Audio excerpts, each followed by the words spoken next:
Ah, women. Man, I indeed do love me a nice woman. Unless, look at my previous video and one joke I made in there. But that's neither here or there.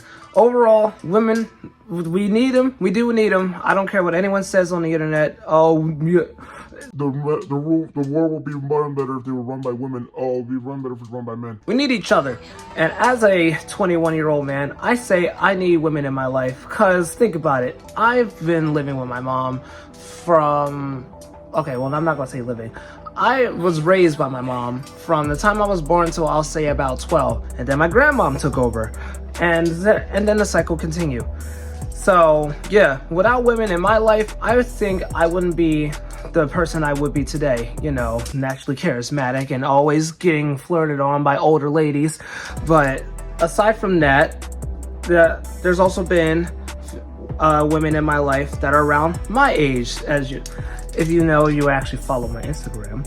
I have a recurring female friend who hops in and out here and there. Sometimes takes my photos, make me the photogenic person I really am. And we've known each other for like 3 years now, I think. 2022. Yeah, 3 years. So, it's a thing. And in those 3 years, I've come to realize that not only are having women maternally in your life very important, because you need your mom, you need your grandmom, maybe great grandma, your aunts, sisters, stuff like that. It's also nice to have someone not related to you be of the opposite gender, because then you have different perspectives on things that might even help you cognitively. Because I feel like having her around in my life, someone I get to bully on a daily basis, I've become a better person somewhat, and I've grown a lot as a human being. But then there's the female friends that are terrible, because if you're like me and you don't read, the video I'll be talking about today is an old female friend of mine who may or may not be watching this video, but YOLO, and how she basically did me dirty. So I'm going to tell you the story of what I call Katsu. Now we're going to run back to 2023, February 2023, and it is freezing outside.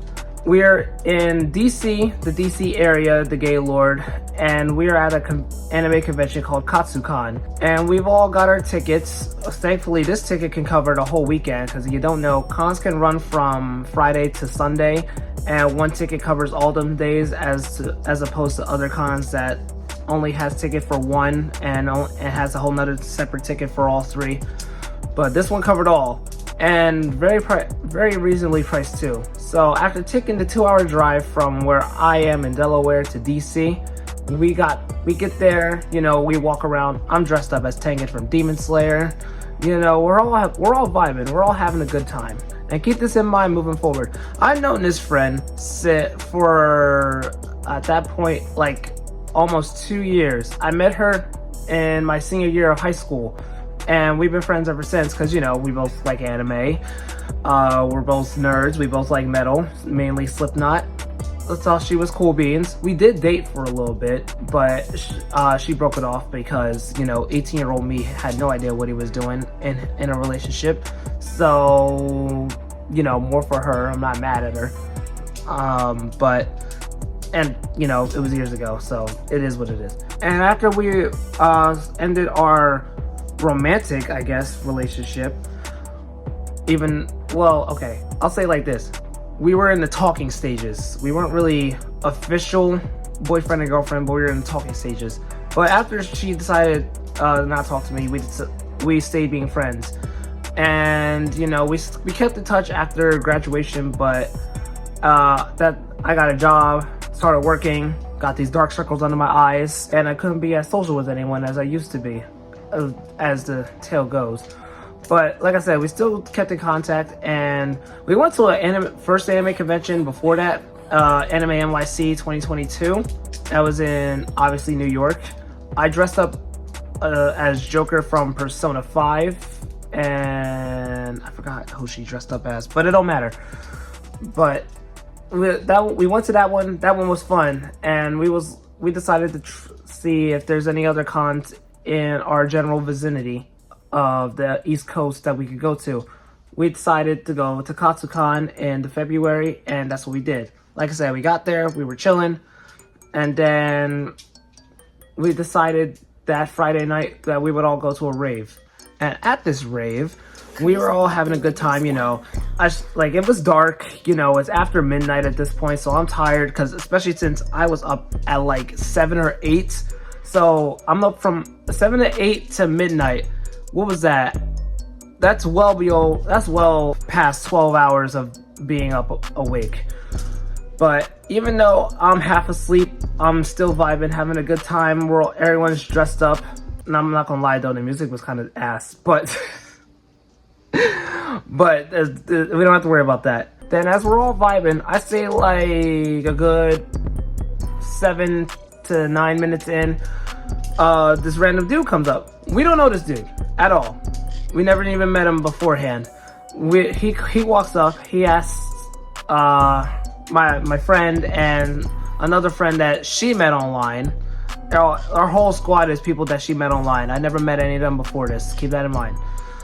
He asked them, "Oh, who are you guys dressed up as?" They said Makima and what was the other girl's name? Himeno, I think.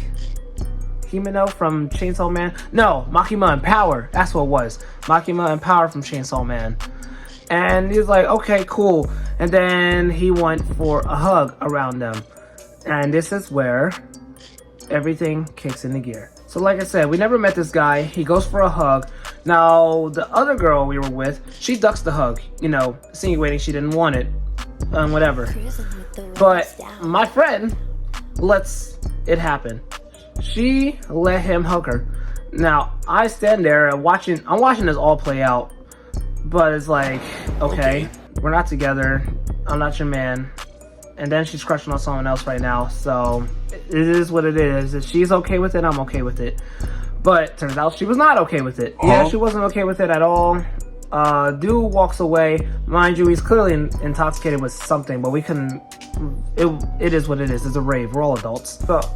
But then later on, when we all got back to our, I guess you want to say room, we were all talking and chilling, talking about it. And then she goes to me and says, "Jaden, I'm disappointed in you." I'm like, "What? For what?" And she was like, why didn't you do anything? You let him hug me. And in my head, I'm like, but you let it happen. I didn't say that, but that was what I was thinking. And she went on to go and say, "Oh, you know, I know girls literally get skinned alive if I tell a guy no, so I kind of just froze in a moment." Look at me. Look at me in my eyes. There's 8 to 9 of us in this group. And also, even if there wasn't 8 to 9 of us in this group, it is in public. There are people around. What did you think was going to happen? Now, I'm also going to admit, I did say on the trip, during the trip there, it's like, "Oh, don't worry, I'll protect you guys if need be," because before this I did something else that she didn't like, even though I felt like it was already handled and under control. But whatever, what do I know? Apparently I'm just a man. I was like, "Oh yeah, I'll protect you guys if need be," and I stood by that. If need be, didn't need to, because there was no danger. And even if there was danger, I would have did something about it. But even on top of all of that, another person in our group says, "Oh, you're the only guy here. You need to protect us." Like, oh my god. So there's where the sexism bit comes in. Because, you know, old trope. You're a man. You have to protect us women. But that's a whole nother argument for a different day. I'm not trying to get into any political activism type shit right now. I'm telling my own personal story of mine. So yeah, she says, I froze because I thought he was going to do something, even though we're in public and there's a large group of us that will step in and do something. It happened. She let it happen. End of story. And it was downhill from there, because like I said, that happened Friday night. This con spans over 3 days, so the whole rest of the weekend everybody's giving me mean looks, you know, shit talking me, saying cruel things to me and shit like that. I wrote it. I even drew some about it. I'm gonna pin it in the description. It's in my art account on Instagram. I even drew a picture about it. It was like, oh, of all the different quotes they said to me, and they were not nice in the slightest.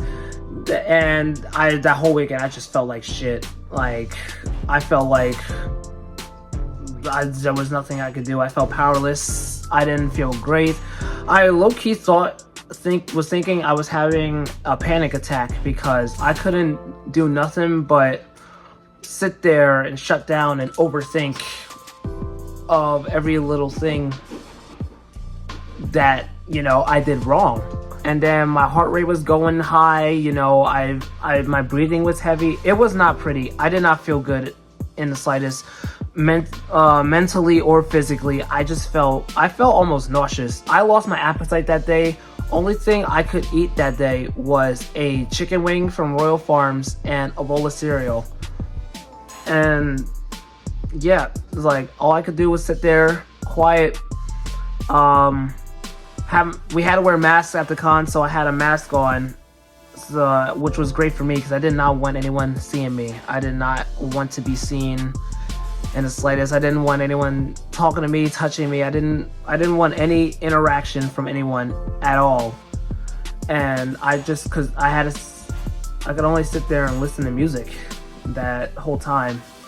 And then after that, I had, for like, I'll say a month or two on end, I just had this deep depressive episode where I didn't feel good about myself. I stopped going to the gym. I lost all my progress in the gym. I stopped going for a while. Didn't feel good about myself. I didn't go to the gym. I didn't go outside often. Did I get this?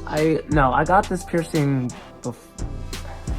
before that happened, but all I did was went to work and go home. Nothing extracurricular in the slightest. It wasn't nice. It wasn't nice. I stopped talking to everyone, and even on the car ride home, it was just nothing. All I could do was sit there, look out the window. I tried to take a nap, but I couldn't even sleep. I couldn't even sleep when I got home either. It was a mess. But what helped me get out of this depressive episode was, one, it started warming up. I guess seasonal depression. So when it warmed up, I guess I started feeling better. Two, this is when the Mario movie came out, and me and the boys, Nixon went to go see that. Well, look who it is. Leave me alone. You in my shot. Get out. You in my shot. Out. Out all the way. Gotta edit all this out now. And then what also helped me get out of that depressive episode was I started talking to someone. Now I learned another life lesson here. As to quote my boy Gilroy, don't shit where you eat. Basically, don't date your coworkers.